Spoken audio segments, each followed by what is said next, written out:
যুক্তরাষ্ট্রে বিগত ২০৬ বছরেও এমন হামলার ঘটনা ঘটেনি। এর আগে ১৮১৪ সালে যুক্তরাষ্ট্র ও যুক্তরাজ্যের মধ্যে যুদ্ধ চলাকালে এমন হামলা হয়েছিল। ওয়ার অফ 1812 নামে পরিচিত যুক্তরাষ্ট্র ও তার বন্ধুদের সঙ্গে ব্রিটিশ বাহিনীর ওই যুদ্ধ শুরু হয় ১৮১২ সালের জুনে, শেষ হয় ১৮১৫ সালে।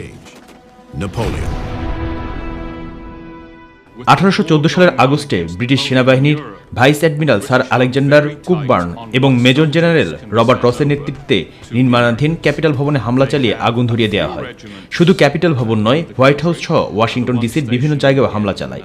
যদিও ওই সময় বৃষ্টি হওয়ায় আগুনে তেমন কোনো ক্ষয়ক্ষতি হয়নি।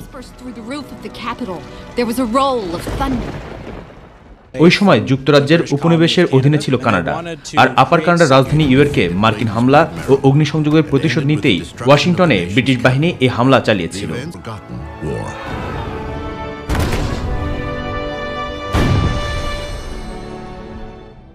ক্যাপিটাল ভবনে হামলার ওই ঘটনার ২০৬ বছর পর ২০২১ সালের শুরুতেই এমন সহিংস ঘটনা জন্ম দিল সভ্যখ্যাত মার্কিনিরা।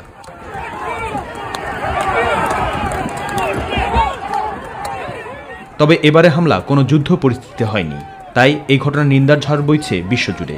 শুধু যুক্তরাষ্ট্র নয়, বিশ্ব নেতারাও এর সমালোচনা করছেন।